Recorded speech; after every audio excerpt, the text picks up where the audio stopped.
Hello and good evening, everyone, and welcome to the Understanding Behavior live stream. So excited to see you. So many familiar faces here and new faces as well on this Tuesday evening. Switching things up a little bit. I am going out of town to see some family on Thursday, so time just flies. I didn't even catch this on my mind last week at the stream, but we're moving this stream to Tuesday, and I'm so glad you could still make it. So great to see everybody here. Great to see that everybody's doing well. I love that people are talking test prep, talking nerdiness in chat already. That's what this community is all about. That's what's up. Love to see it. Well, anyway, we are talking about experimental design tonight. It's going to be pretty groovy. We're going to do some giveaways and stuff. You might have seen I sent out an email, and I also posted in our Facebook group that I kind of like a little bit of a special announcement. So we're starting a new campaign. I just drafted this email up, and I sent a test over to myself, and you'll have to excuse me for the embarrassing amount of emails and the official Understanding Behavior Gmail. But we're dropping another review campaign. Here's the email that you guys are going to receive tonight, and what this is all about. So essentially, we need some more reviews on our shop. We need some more reviews on our apps as well. So I know that taking that extra time is really not always the easiest to find, so I wanted to incentivize you guys as well. So you can get one of the following discounts if you help out with some reviews. And some of these discounts really are the best that we're pretty much ever going to offer again. So you can see our first thing is you get a free study hall recording package, so you can get 1 month of that for free. You can get 30% off any of our Beat the Beast mocks, our fluency quizzes, or mini mock bundle. You can get 25% off our any bundle, so that would be the Super Ultimate Mock bundle, or the Beast Slayer course, or the Complete Beast Mode bundle. And for the really ambitious people, there is an opportunity to get $150 off the Beast Slayer course or a Complete Beast Mode bundle. So here's what you have to do. Help me help you. So what you need to do is you need to go to our shop and open up one of our product pages.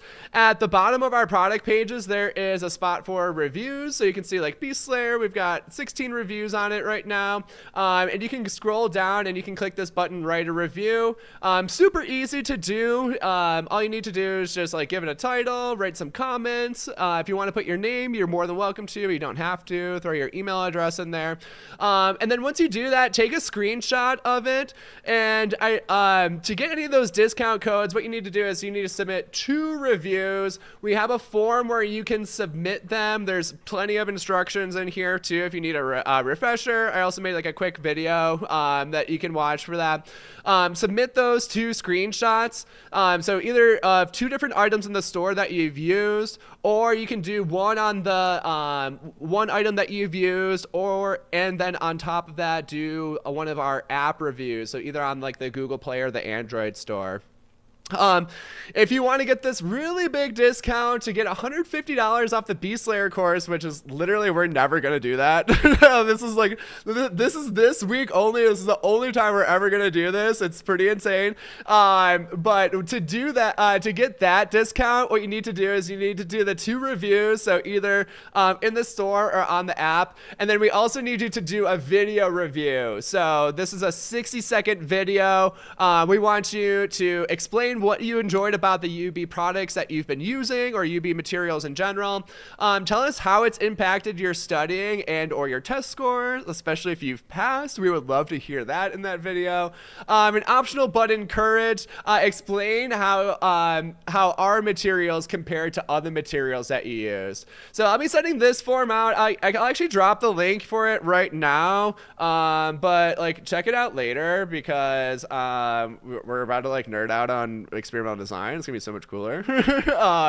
But this will be available only this week. You can submit your reviews up until Sunday at midnight my time, so Mountain Standard Time, and then the codes are going to expire that Monday, so it's the day after it's going to expire. Oh my gosh, Sharonda saying she would love to do a review. Her score went up 40 points after Mach 3. That's amazing. That's absolutely awesome. So those are the kind of things that I really want to hear in video reviews. But if you're a little shy for video reviews, I get it. We'll take store reviews as well. Whatever you're comfortable. But again, if you drop in that video review, you can get any of those discount codes, including this is like literally we're never gonna do this again. It's $150 off our Beast Slayer course. So it brings it down to $175. We're literally never gonna do this again. So this week only. Make sure you are paying attention to your email. Drop those reviews. Don't miss the deadline because I'm not going to make any exceptions for missing deadlines here. Thanks so much for helping. This is going to be huge. I am really excited for this. So yeah, if you do the video and you do the 2 reviews, you can absolutely get that $150 off. So yeah, there's on the form too, there's a selection for which discount that you want. Again, the $150 off is only if you do a video review, but that's all you need to do. You can get this $150 off in 5 minutes. So and that's pretty good return on your time there. So if you are interested in doing that, we would love to see it. And again, help me help you. And let's crush this thing. Cool. I'm just catching up on chat. Oh, LT in chat just went from a 369 last exam and then took the Beast Slayer course and passed. That's amazing. Congratulations, LT. We love to see that. Also, if you've already passed, you're welcome to share the code with a friend. So let's say like you already did the complete beast mode bundle and you're like, whoa, I don't really need this discount anymore. You could still drop the reviews and give that discount to a friend, because if you've taken the course and you know how much it's helped you, then share the love with somebody else to get some amazing materials at a really affordable price. And again, we're never gonna have our prices this low again. Like, this is the best we're ever gonna offer. No sale is gonna be better than this. I promise. So yeah, take the time, drop those reviews. We could really use it. It'll be a huge help for us. And yeah, that's that. If you come to the lives, yeah, it's not necessarily like applicable for any of our products. So you would have to like at least use one of our, we're only going to send this out to people who have used at least one of our products before. We recommend that. But if you want to just kind of like drop a general review, be like, hey, Nick's lives are the best. You can also do that on Facebook. Well, there's a spot to drop reviews on Facebook. If you screenshot that, we'll still honor it for sure.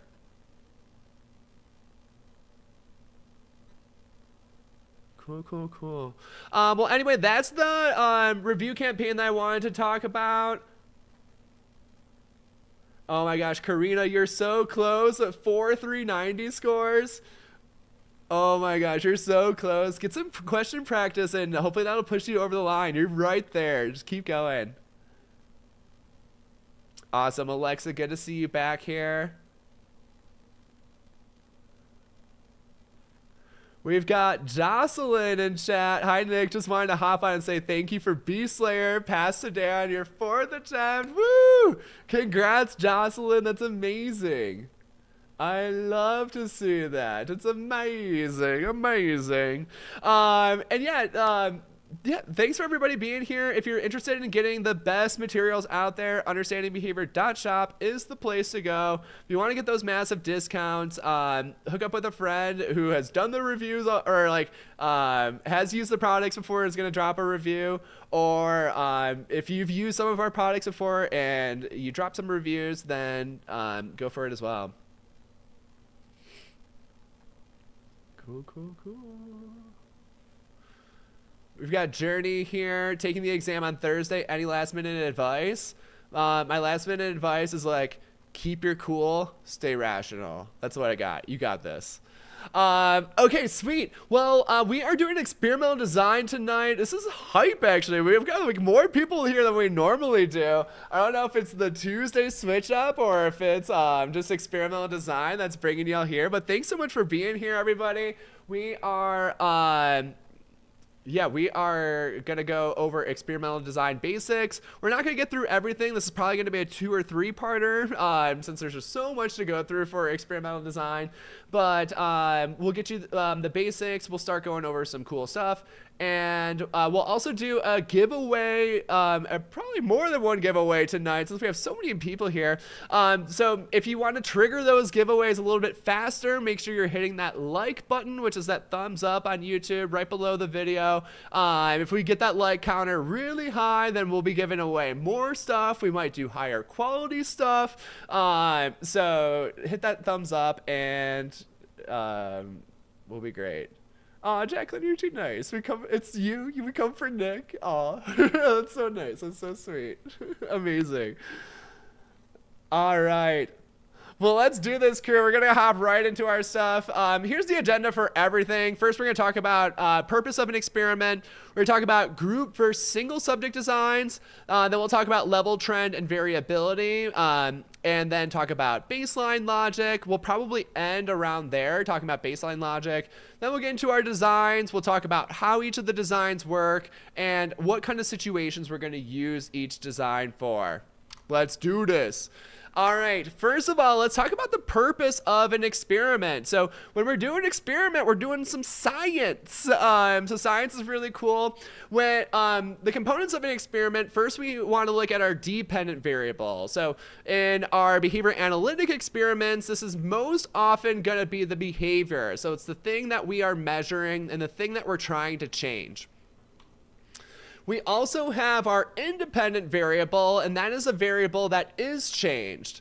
So the purpose of an experiment is that we want to isolate a single independent variable, so something that changes about our environment, and see if it has a clear and consistent effect on our dependent variable, which is going to be our behavior. So independent variables, they're often going to be our treatment, but there can be lots of different types of independent variables. So sometimes there's things that we just not necessarily in control of, or if like multiple things change about the environment, that could be considered an independent variable as well. So the goal of our experiment is that we want to isolate a single independent variable. Because if we only change one independent variable and then the behavior changes, then we can be really confident that that independent variable is the thing that's responsible for the change in behavior. So think about not only like IV, DV, but our purpose is that we want to only change one IV and see how it affects our DV. Another good term to know here is experimental control. Experimental control is proof of how strongly the effect of an IV has on a DV through an experiment that isolates the independent variable. So kind of wordy here. What essentially this means is that experimental control is a spectrum. Really strong experimental control is we're like, yep, this independent variable does this every single time. That would be really strong experimental control. Where weaker experimental control is like, hey, like sometimes it does this, or like we've seen it do it under some circumstances, or we've seen like, or we have like a design that's maybe a little bit weaker, so we know there's some kind of connection, but it's not like super clear and consistent. So experimental control is a spectrum. We have really weak experimental control, and there's really strong experimental control, and there's lots of different elements that can affect this. We pretty much never have perfect experimental control. It's almost an impossible thing to obtain. But we do have we do have designs that can show a very strong and very confident experimental control. We also have designs that do so in a little bit of a weaker fashion as well. All right, once again, when we're looking at science, what we want to do is we want to isolate the effect of a single independent variable. So here's just like a quick little visual. When we have like a baseline condition, this might just be like everything that currently exists in that environmental context. when we're doing our experimental condition, everything about this environmental context stays exactly the same. We're just changing that one independent variable. So everything is exactly the same. Only one thing changes if we really want to isolate that effect. And if we see that the behavior changes very significantly when we only change this one variable, then we can be more confident that this variable is having a clear and consistent effect. In other words, we can be more confident that we have some experimental control here. Not completely confident yet, but we can be more confident. And remember, experimental control is this spectrum. Cool, cool, cool. Everybody following me? This all looking good. We've got 141 people here, 78 likes on the video already. This might be a record. So I think we might have to disrupt this real quick and do our first quick giveaway. What do you guys think about that? That's amazing. Thank you guys so much for being here. This is awesome.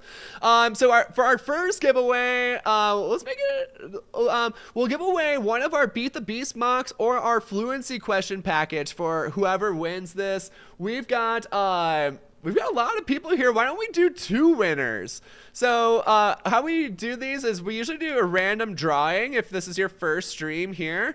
So we're going to do... that's not what I want to do.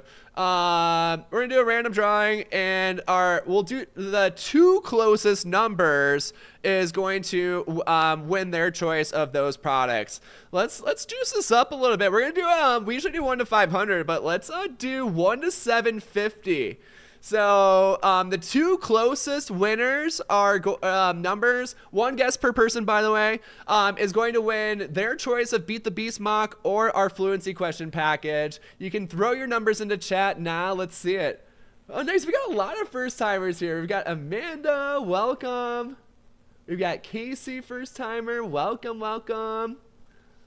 You know, there's a thing where like first timers usually have better luck and they tend to win these giveaways pretty often. So make sure you're participating. Hopefully you guys walk away with something tonight. We've got Ashley, just had a catastrophic incident, spilled coffee on her notes while sneezing. Oh, I'm so sorry. That sucks. No fun, no fun. All right, we have so many people here. You guys are going to have to help me out in chat here to find our closest number. Again, 1 guess per person. Natalie Quadros, you are disqualified. You got like 4 guesses there. 1 guess per person. Don't break the rules. You will get caught. Promise. Ella Bell's first time here. Welcome, Ella Bell. All right, all right, all right. We're going to make Jamal Washington our last guess here. Our number is 477. Nice. Oh, we got a lot of first timers here. We got Maria and Evelyn here. First timers. That's okay, Natalie. You can get on the next one. Okay, 477. Okay, Gunjan had 474 apparently. Well, that is really close. Oh, I see 473. Okay, that's really close. Vivian is close. 473. What did Gunjan have? I missed it. I'm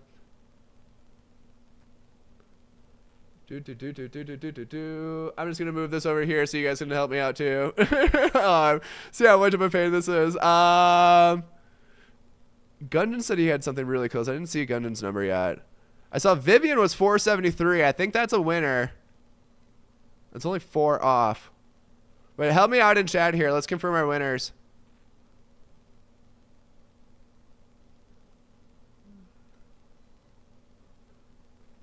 Yeah, Vivian 473. That's amazing. Vivian's definitely a winner to my eyes.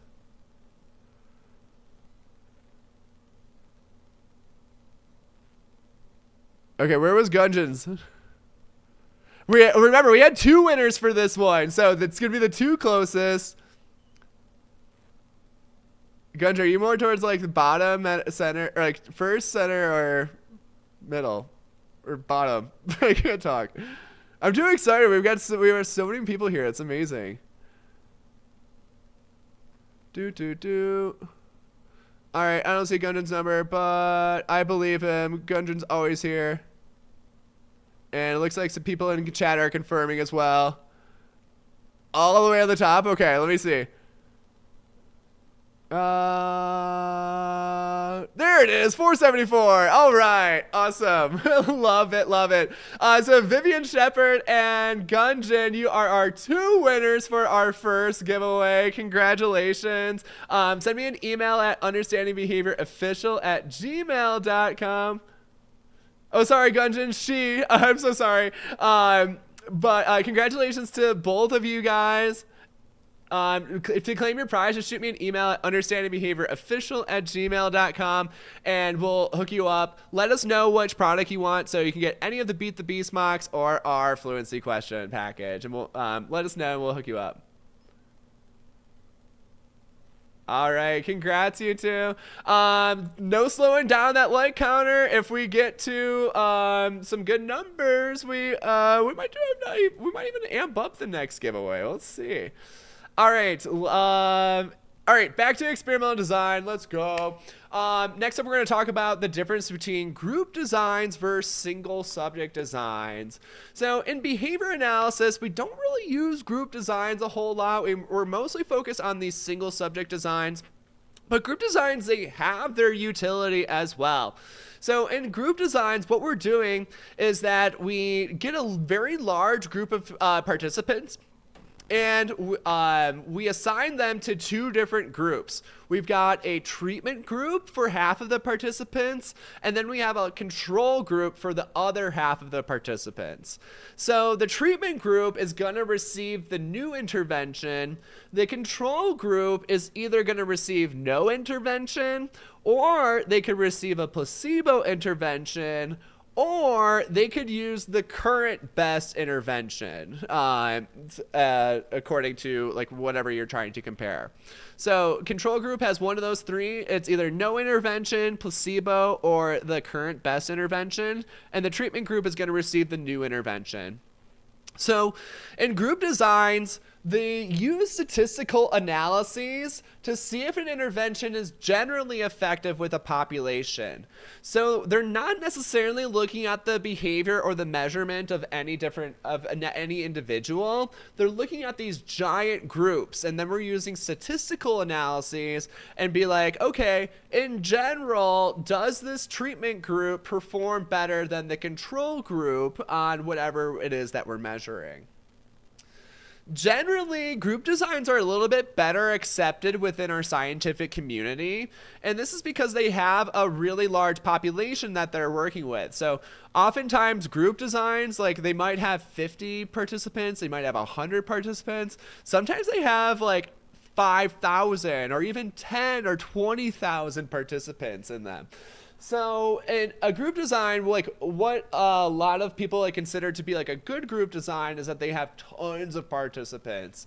So for example, if you did 20,000 participants and you had 10,000 of them in treatment, 10,000 in control, and then like on average, most of the treatment group performed better than most of the control group by a very large margin, then we can be pretty confident that like, yeah, that intervention is effective at changing whatever we were trying to do.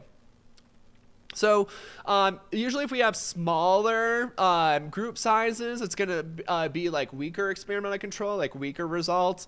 But if we have a lot of participants in our group designs, then it could be a very strong experiment. So that's our group designs. We might see this in like psychological research. It's like how they test out like different antidepressants or like antipsychotics or like drugs like that. It's be like, okay, if we have like testing out an antidepressant, for example, if we give it to 10,000 depressed people and then 10,000 depressed people are not receiving this or they're receiving a placebo, and then we could measure like depressive symptoms, then we can make that comparison. So that's our group design. Again, we don't often do group designs in behavior analysis, but we should if we want to get better, respected by the scientific community. Like, I think they have their purpose, they have their place. But I also think that other fields should use single subject designs more, because single subject designs absolutely are useful as well. So in single subject designs, we're focusing on one individual at a time, and we're looking at the effects solely on this one individual. So the way that we do that is we compare the subject's own behavior as a control. So we have a control condition where either it's like a baseline or they're like receiving what they currently are. And then we'll implement an intervention where we're going to change up an independent variable and measure how it changes that individual's behavior. Instead of using statistical analyses, what we do is we use graphical analyses to determine if an intervention is effective for that individual. So that's a really big advantage of our single subject design, is that we know for a fact, hey, this works for this individual. Where in a group design, like the best that we can get is like, hey, this works for like most of these individuals, so it might work for you. That's the best that we're really going to get. But a single subject design gives you really clear data like, yep, this works for this individual, or nope, this does not work for this individual, or it's mildly effective, or we'll know like that level of effectiveness. In general, single subject designs are not as well accepted by our scientific community. And this is like all the way back to like Skinner's day and age. Like Skinner's basically the person who really made single subject designs a big thing. And while Skinner was doing research at his university, his colleagues were like, hey, you should use group designs. And he did. He actually tried a couple of experiments where he used group designs with his rats. And essentially, like, what he found was those same conclusions that I discussed for you, is that, like, the averages from the group, they didn't well represent the behavior of any individual. So if we wanted to really get the precise factors that affect an individual, single subject designs are the way to go. And since in most behavior analytic treatment, we're trying to improve the behavior of one individual at a time, this is why we use single subject designs all the time. Have you guys ever like thought about that? I'm curious, like how deeply you guys have learned about like group designs and single subject designs.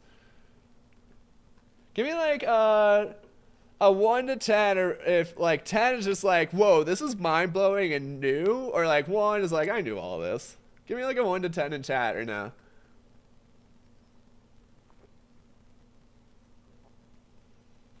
Anybody? Yeah, it's been a long time. Yeah, hopefully it's a good refresher if anything.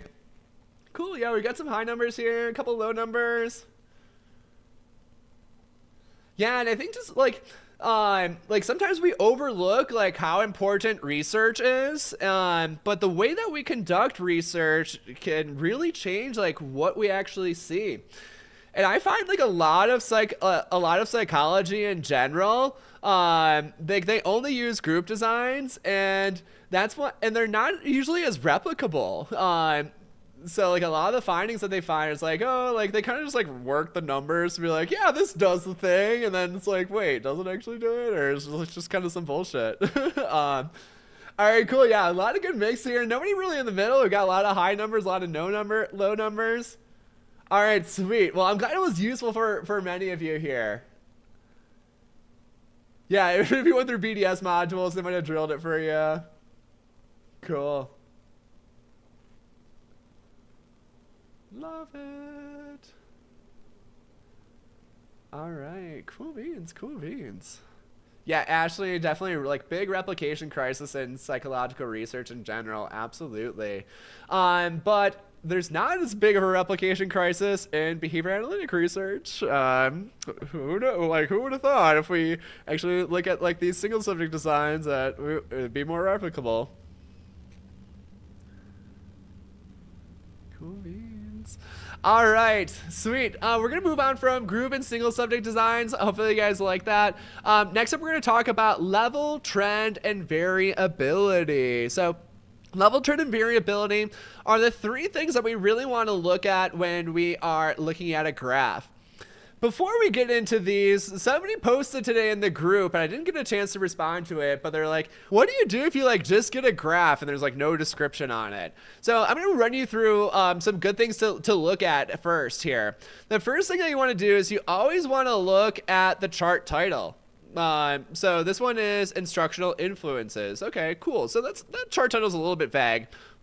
Next thing that we want to do is we want to look at some of our labels. So our y-axis is probably the most important. So what is it that we're actually measuring? Our y-axis here is rate of problem behavior per minute. Okay, so cool. Our x-axis is always going to be a unit of time. So sessions, pretty general, not much to look at here. We can also look briefly at like these different phase labels. So you might notice that this is a multi-element, and they have this multi-element phase where it's just straight up multi-element. And then they have some phase lines where they have a couple different phases. So you have timeout versus escape, and then timeout versus escape with no instructions. Sometimes, anybody know, like, so they do a multi-element in this first part of the graph with the phase label, but who knows, like, what kind of analysis are they doing in these second and third conditions? Anybody know? This is a high level question. Anybody know what kind of analysis are they doing in this second and third phase here? Anybody know that? Yeah, Ashley's asking, is there another name for the X and Y axis? So yeah, we have the ordinate is our Y axis. And then we have our abscissa is the X axis. So I always think about like abscissa, it kind of like has this word scissors in it. So I always think like scissors form an X. That's the easiest way to remember that. And then the y-axis is called the ordinate. Good question. You might see that here.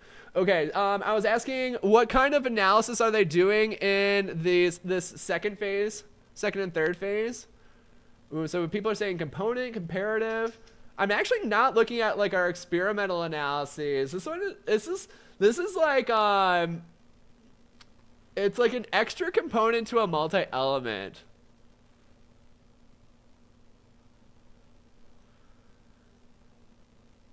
I don't know if anybody's gonna get it here. So actually what I was looking for here is that these are pairwise analyses. So a pairwise analysis is essentially when you're doing a multi-element, but you're only flip-flopping between two conditions. So that's what I was looking for on this one. These are called pairwise analyses. And again, it's a multi-element where there's only two different conditions. That was a high-level question. So yeah, nothing too crazy, Tyler. Nothing. Don't need to overthink it. Pairwise, we have two conditions. It's a multi-element, and we're just comparing them. Pretty simple. Okay, well, now that we kind of understand the basics of our chart, let's talk about level, trend, and variability. Does pairwise only go with multi-elements? Yes, only multi-element there. Okay, so talking about level, trend, and variability, let's first talk about level. Level is the most important of the three here. Level refers to the average of the values of the data points of any particular condition. Is pairwise analysis on the exam? Probably not. Maybe, probably not. I'm going to say probably not. But you might, it's possible, definitely possible. Okay, so again, level refers to the average of the values of our data points. So we can do estimations of our level, trend, and variability. And the way that we're going to do that is for level is always going to be a single number. So that means it's going to be represented as a horizontal line on our y-axis. So let's look at this square condition, for example. So square is labeled attention here. And what we want to do is we want to draw a line that cuts through the middle of this data path. So I think if I'm going to estimate this, I'm going to draw it like right at 1.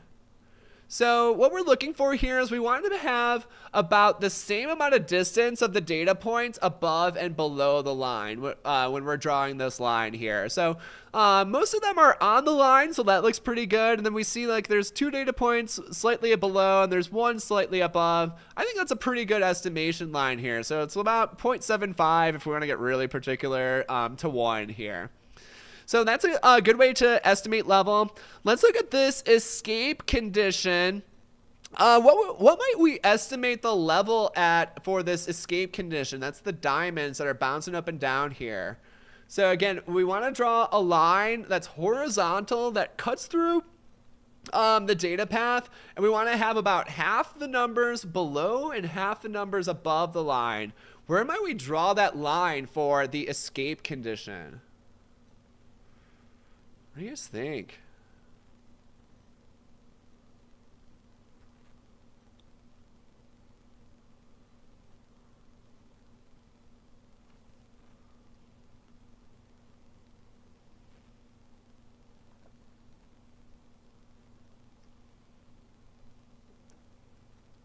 All right, cool. We've got a lot of 4s in chats. We got a couple 5s. We got a couple 6s.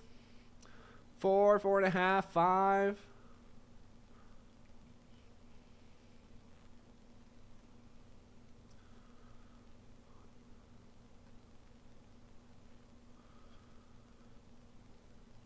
So again, our goal with this line is that we want about half the data points above the line and half the data points below the line.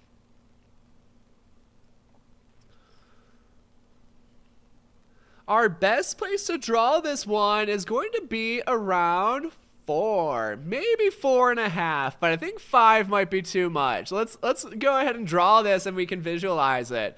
So we're going to draw the line right at 4. I'm going to draw it as straight as I can, which is not that straight. That's pretty good. Okay, so we've got 4 here. And what we want to do is we want to look at do we have about half the data points above the line and below the line? So yeah, that looks pretty good. Like we've got about half below, we've got about half above, and the distance is about the same. So I think if we were to draw this at 5, that would be too high. Where like it would put way more points below this line. Yeah, and we don't necessarily want to take half of the highest value, because if we did that and drew this line at 7, let's say, then like all of the data points are below the line. So again, when we're drawing this, what we're looking for is we want half the data points above, half below. It doesn't matter what the range is. This would probably be considered to be an outlier. So again, that's the rule you really want to go off of. Is you want half above the line, half below the line, and about like the same amount of distance between there. I don't think I can enlarge it anymore. Maybe, no, that's not any better. I don't know if that's better or not. Is that better? We'll rock that.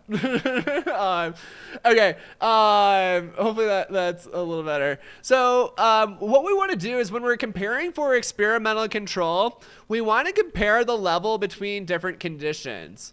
For our, you might have noticed that this is a functional analysis, and for our functional analysis, the play condition is usually the condition that we are comparing things with. So our play condition here is our triangle condition. Might be a little bit difficult to see, but they're pretty much all at 0 here. So what we want to do to tell if we have experimental control, we want to compare our test conditions to our control condition. So we would say that attention caused a slight increase in behavior consistently, and we would say that escape increased it from 0 to 4. So we can just use those numbers for level.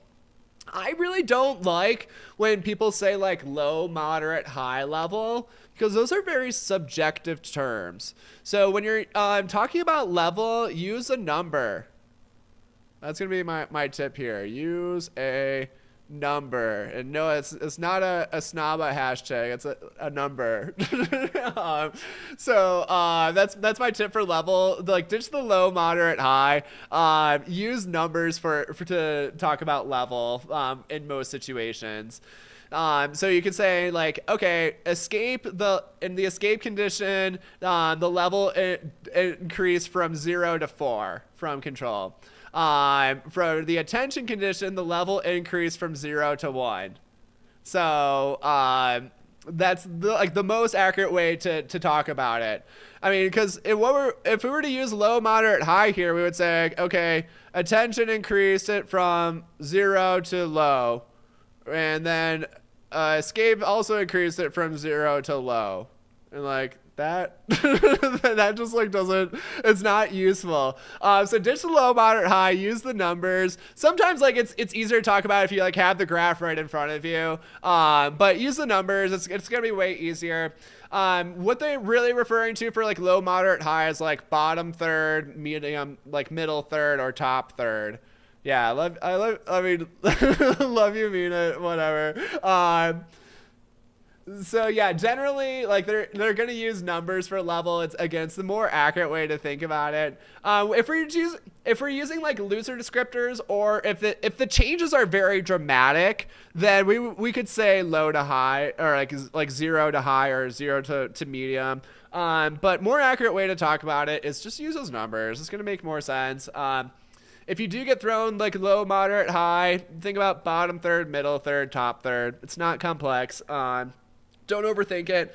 But another thing is like it all depends on the scale of your chart too. So like depending on how this y-axis is scaled, like low, moderate, high could change. So again, it's a subjective way to look at it, and it's easier to lead you in the wrong way. So just use the numbers.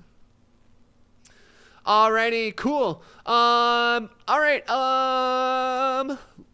Let's talk about our pairwise condition here. We've got timeout. This one we're pretty close to 0. We're not going to go over that. But where might we estimate the level for this other condition in our timeout versus escape here? So this would be escape. Where might we estimate the level for this one? A little tricky.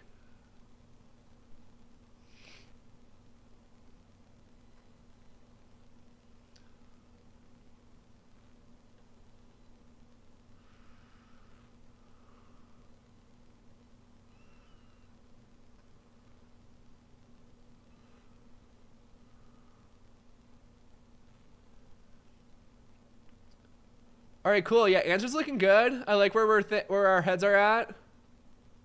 And again, that strategy is you want to find the number where we have about half of the numbers below the line, half of them above the line. Good.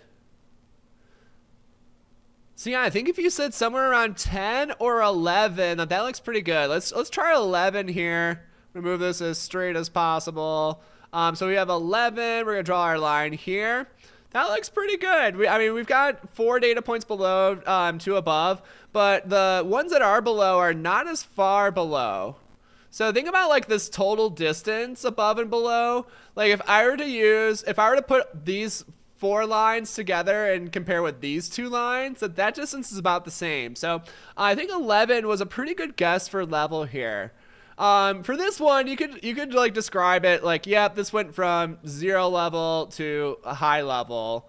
Or you could better describe it and say like, hey, it went from near 0 to 11. Way better.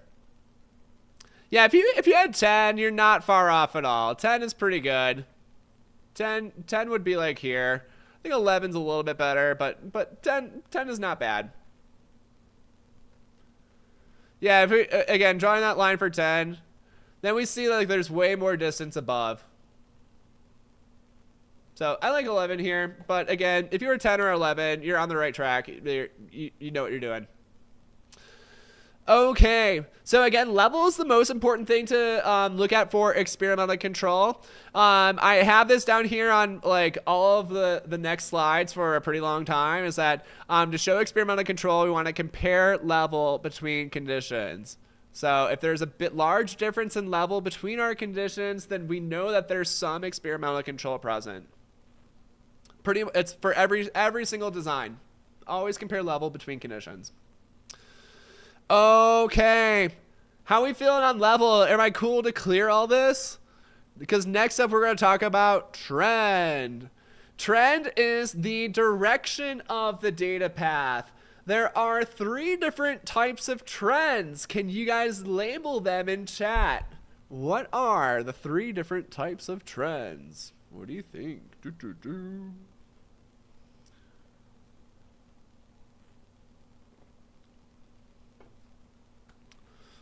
Cool. Let's see those answers in chat. What are the 3 different types of trends? Yeah, Casey's asking, can you draw this out in the exam? Yeah, like, this would be good stuff to put on your whiteboard for sure. If you like are handed a graph and like on the exam, I don't know if you can draw on it or not. Yeah, you could use your whiteboard to like try to replicate it and then draw on it. That might help. But yeah, I don't know if you can actually like draw. I don't know if you can like draw on the graphs on the exam. That'd be a cool tool. I wish they would do that. That'd be cool. All right, sweet. You guys are killing this. Good. So the 3 different types of trend, we have ascending trend, descending trend, and then we have no trend. Now, I see some of the answers say stable instead of no trend. So no trend is a better descriptor here because sometimes we have no trend, but the data are not stable. Ooh. So there's actually 2 different ways that no trend can manifest.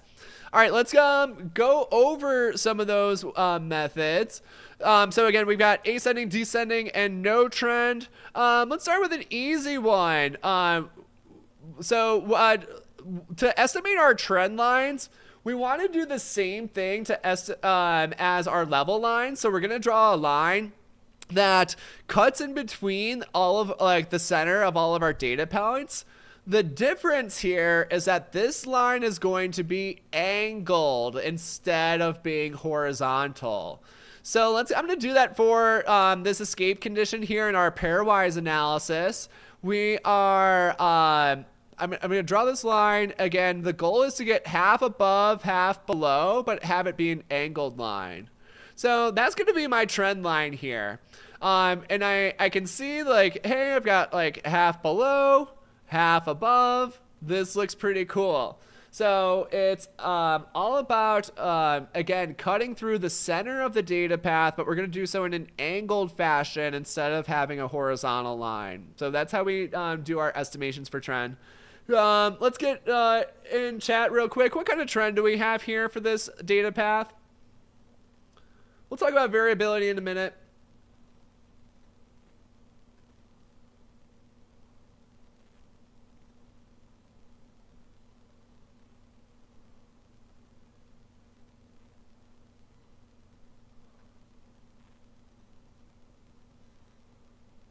Cool. Yeah, you guys are killing it. Good job, Hannah, Vernell, Lisa, Annie, Casey, Luann. Yeah, you guys know what's up. Yeah, there you go, Shantae. Good job, Megan, Elizabeth. Good. Hey, Janelle, good to see you here. All right, so yeah, this one is going to be an ascending trend. So in general, as we move across this data path, the data points are going upwards. Cool. All right, let's go ahead. We're going to look at the attention condition in our first multi-element phase. I'm going to, again, we want to like draw the trend line so it cuts through the center of our data points. And this one is actually going to look pretty similar to our level line. So, like, we didn't really need to angle a whole lot here. What's the trend of this one? So we got attention condition in our first multi-element phase. We've got our squares. What's the trend of this one?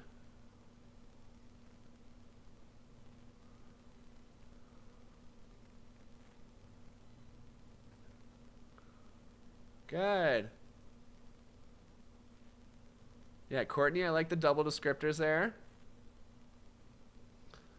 Trisha, good. Amy, Gunjan, perfect.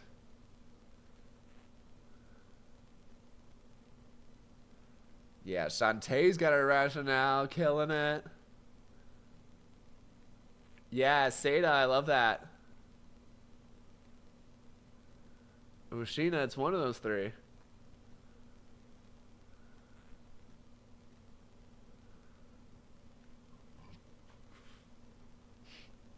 Okay, good. We're going to describe this one as no trend. So as our data path progresses, we don't really see it go upwards or downwards. So that makes it no trend.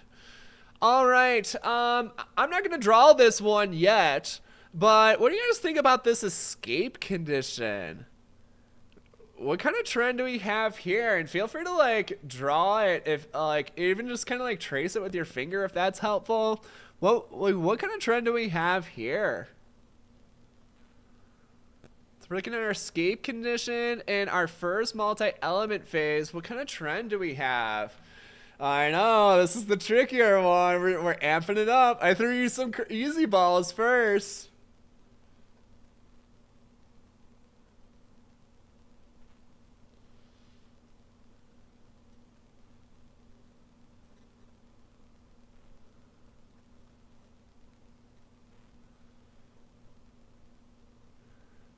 Ooh, we're a little bit mixed here. We've got about half saying no trend, a half saying ascending. Yeah, we haven't gotten to variability yet. We're just talking about trend right now.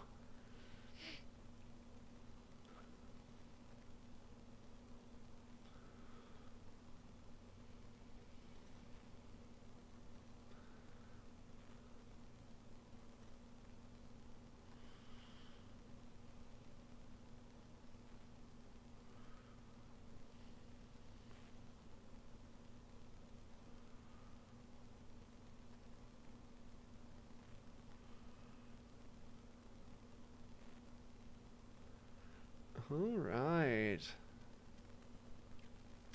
Okay, we're going to go over this one. So again, our trend line is going to look pretty similar to our level line here. So let's go ahead and draw it.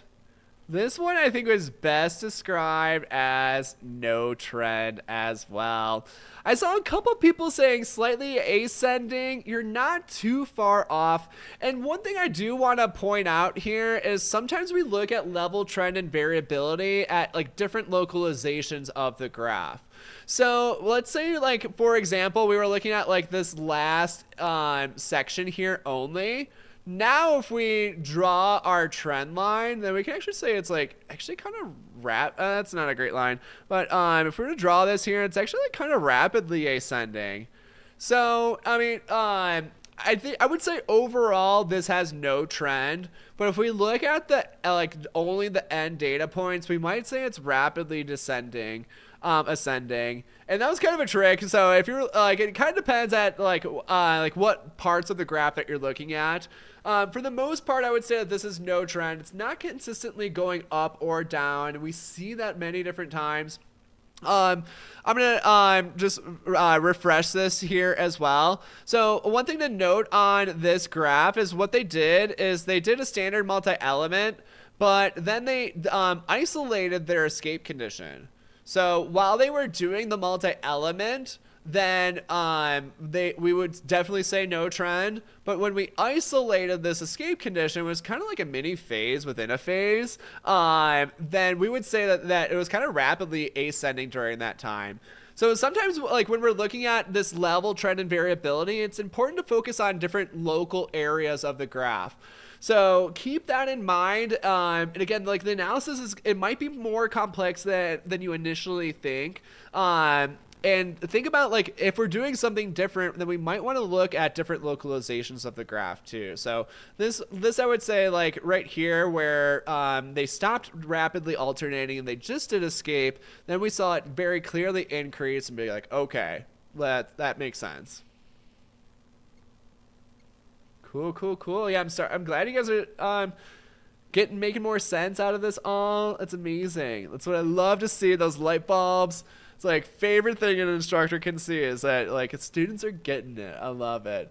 So again, overall, I would say this one has no trend. If we were to just localize this end here, I might say that that's ascending. So it depends on what you're looking at. If you were to look at overall there, I would say it's no trend. I think it makes way more sense. Cool. All right. Looks good. Okay, so that's our trend. Next up, we want to look at variability. So a lot of people learn variability incorrectly. So listen up here. I'm going to blow your minds a little bit. Variability refers to how spread out the data points are from the trend line. So not how different the values are at all, but how much they differ from this trend line. All right, let's look at some examples. So let's start. I'm going to just draw like the overall trend line for our escape condition once again. So again, that's going to look very similar to our level line. That's not a great one, but oh well. For variability, what we want to look at is how different are these from our trend line on average. So we see like a decent amount of space between most of them. Some of them are kind of close to it, but there's like a decent amount of space. Variability does tend to be the one that's a little bit more subjective. So I might call this like moderate variability. So we see a decent amount of space in between our data points and our trend line on average. Let's compare that to like our attention condition. Our attention condition, we also drew this no trend line. And we see we're looking at these squares. And I know it's kind of tiny on your screen, but like there's maybe like 2 data points that are a little bit different, and it's like very minuscule. So I might call that low or even no, like almost no variability. There's almost none. Most of those data points are pretty much right on that trend line. All right, now here's where it gets crazy. Let's draw this trend line for this ascending trend once again. All right. So we know now that variability refers to how spread out the data points are from the trend line. What would you describe this as? Low, moderate, or high variability? What do you guys think? This is where it gets crazy. So again, we're looking at our ascending trend for our escape condition in phase 2. We drew our trend line. We know variability refers to how spread out the data points are from the trend line. Would we call this low, moderate, or high variability?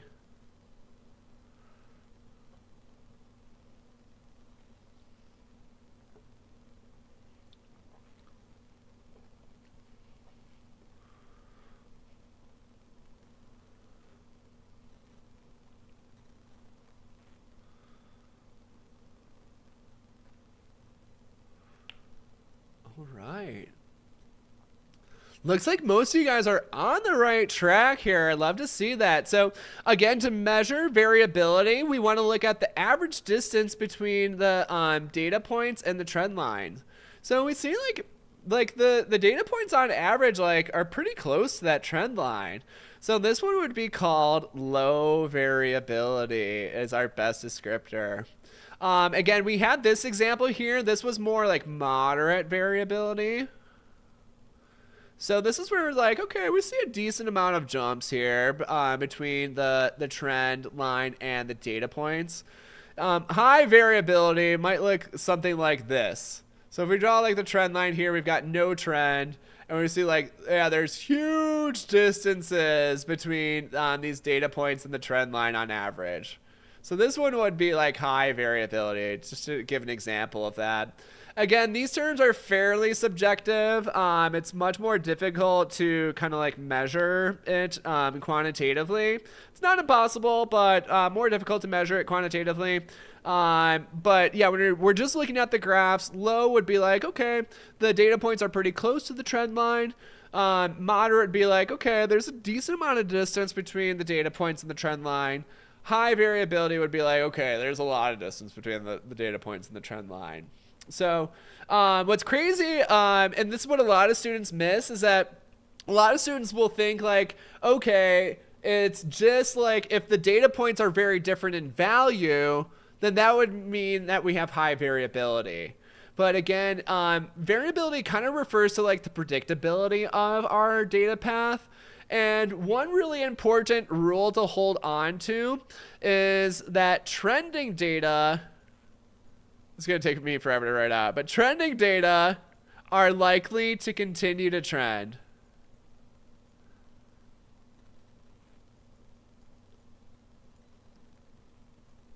So when we have an ascending data path, then we would predict that like, hey, it's going to like continue to ascend on the next data point. So if it does, then that's like a pretty predictable thing, and it shows that there's not much variability. So again, variability does not refer to like different value, like how different the values are on the data path. It refers specifically to how different are those data points from the trend line. Same thing with no trend. Like no trend becomes very predictable. If we have a stable pattern like we did in our attention condition, then it's like, yeah, we can predict like these squares are just gonna kind of hover around that trend line. If we have a no trend and a more bouncy variability, then okay, we can kind of just like predict that like those bounces are going to be like kind of medium-ish because we said moderate variability. So we might make a prediction like that. Cool. Looking good. All right, how are you guys feeling? I feel like we've gone over a lot of dense information already today. Give me a 1 to 10. How burnt out is your brain right now? I'm also looking at our like counter, and we are at 102 right now. Pretty amazing. Like usually I have to beg to get to over 100 likes on these videos. So I think it is time for another giveaway. But I want to see like 1 to 10. How burnt out is your brain right now? Yes, Allie's like, so many light bulbs have gone off. I'd love to see that. All right, we've got a lot. We're pretty mixed here. We got some high numbers, got some low numbers. Julie 5, and there's a lot of physical management. Yeah. Yeah, our live streams, they are available on YouTube immediately after all of our streams. So you can rewatch the beginning and as much as you want. Okay, well, I'm thinking, should we do baseline logic or not tonight? Okay, we're going to do a giveaway. Here's what we're going to do. We're going to do a giveaway first. And then we're going to decide if we're going to do baseline logic or if we're going to call it for tonight. How does that sound? I feel like we've got a huge mix. We've got high variability of our burnt out scores right now. We've got lots of 1s and 2s. We've got lots of 10s. So it makes it very difficult to make a decision on this with our high variability of burnout ratings. Okay, so how about we do we'll do a giveaway and then we'll see how we're feeling. I'm feeling fairly jazzed, so maybe. All right. Okay, cool. Yeah, you guys are amazing. I'm feeling generous tonight. Let's do it big. This next giveaway, we're gonna do one winner. Whoever wins is going to get the whole super ultimate mock bundle. If you already have like 1 or 2 components of this, you're still welcome to participate. So yeah, feel free to participate even if you just need a couple of the parts of this. If you have none of the parts, then sweet. I hope you win and get the whole super ultimate mock bundle. It's a $189 bundle. It comes with our mini mocks and all 3 of our Beat the Beast mocks. So, pretty lit. Let's go do it. Let me get my random number generator back up here. Big giveaway here. Good luck to everybody participating. We're gonna do 1 to 750 once again. We'll see who our big winner is. And again, like we're doing that. If you weren't here at the beginning of class, we're doing a review campaign. Her Super Ultimate Mock Bundle really needs some reviews. It's only got 3 reviews on it. It's not very many. Yeah, if you help us out with some reviews there, then we can we'll send you some dank discount codes. Dank discounts.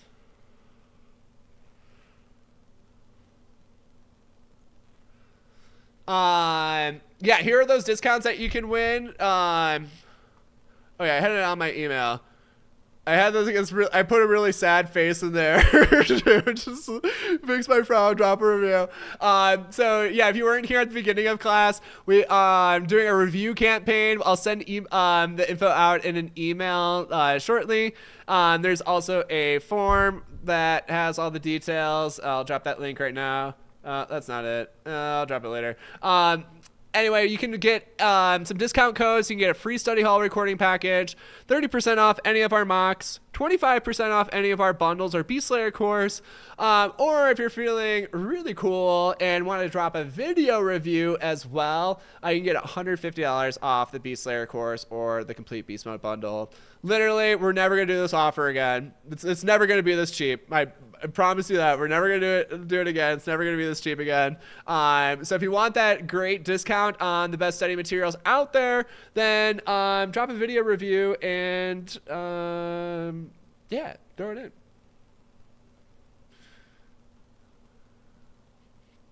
Okay, lots of guesses. Who's going to win it?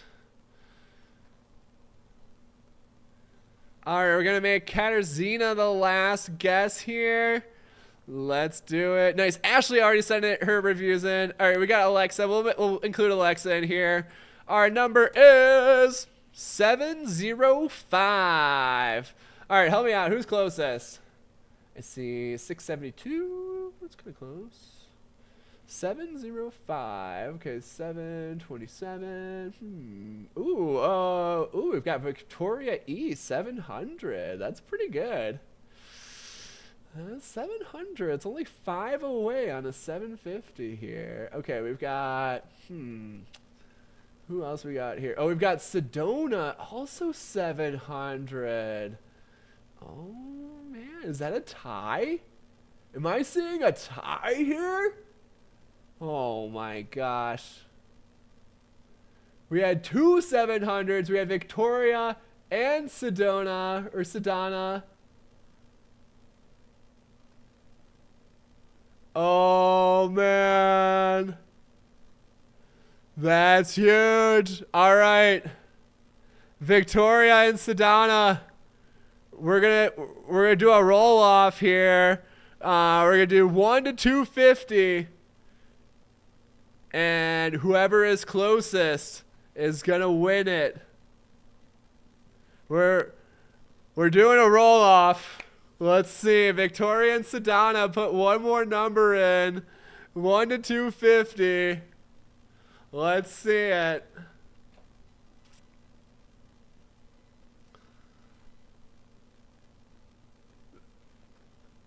I know we usually do double giveaways.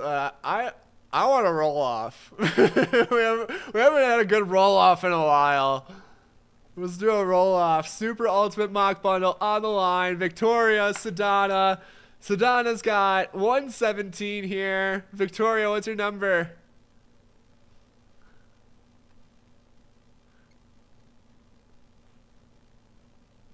Yeah, that'd be crazy if they... All right, we've got Victoria at 200. If they were like equal distance away, but I think it's an odd number, so I don't think that's possible anymore. It's an odd difference. I'm a math nerd. Okay, anyway, here we go. Sedona's got 117. Victoria's got 200. Roll off. 67. That makes Sedana our winner. Congratulations. Sorry, Victoria, you were so close. Victoria, we'll give you a consolation prize, so you can get the other prize, which was any Beat the Beast mock or the fluency question. So we'll still hook you up with something. I know, I was like acting all tough. I'm like, yeah, we'll still hook you up with something. So, Victoria and Sedana. Sedana's our big winner, won the whole Super Ultimate Mock Bundle. And Victoria, let me know which product you want. You can get any of the Beat the Beast mocks or our fluency questions, and we'll hook you up with that too. I like the roll off though. Those are fun. All right. Cool beans. All right, to do baseline logic or not, I feel like I haven't gotten closer to what I want to do on that yet. I'm like way zoomed in here now. It's like my marker looked huge. Okay. You know what, folks? I think we're going to call it a night. It's been great. It's been a really fun evening. Thank you so much for being here and nerding out with me tonight. Next week, we are going to go over baseline logic. Super cool topic. Definitely hits on our level trend variability as well. We'll start getting into our experimental designs too. So next week, we'll be back on Thursday. I'll be back in town, so we'll get to our normal schedule. Tomorrow we've got Crystal's. She's doing her Zoom. Those have been filling up. There's only 100 seats in those, so make sure that you snag one of those.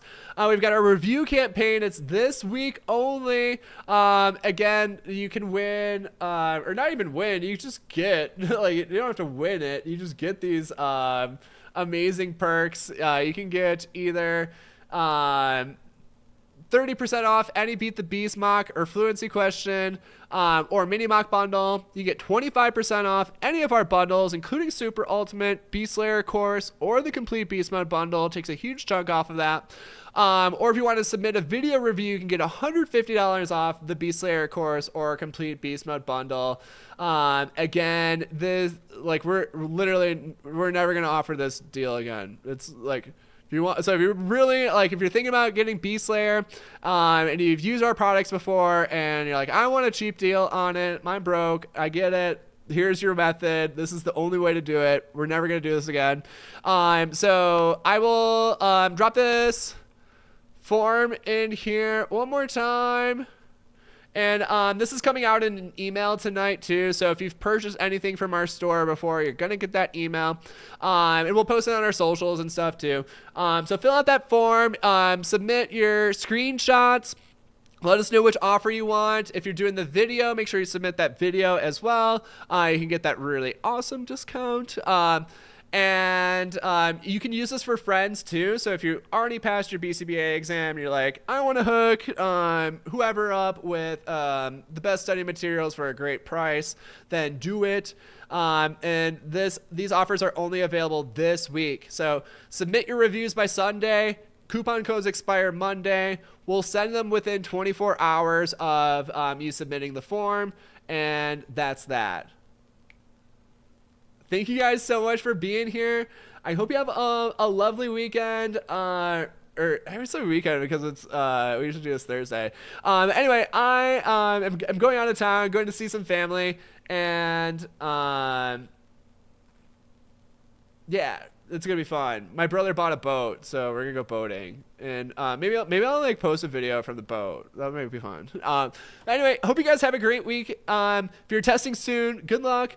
Megan's asking, do we go over the baseline logic in other videos? Yes, we've done these experimental design presentations before. So if you go to our YouTube channel and you go to the past live streams, you can watch any of the past live streams. We've done this content before, so it's available for you if you want to search for it.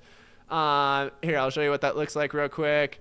So just go to our channel. I'll even drop the link, and you can go to the live tab, and then you can find experimental design where we did this last time. And yeah, that's everything you need. All right. Thanks so much, everybody. Have a great night. Good luck on your tests. Keep crushing the studying.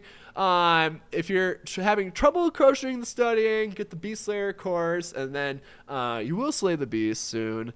It makes it really fun, really engaging. I teach the whole thing, so you just get to hang out with me for 16 hours of video, and it's great. And yeah, thanks so much, everybody. Have a great night. Take care. Keep crushing.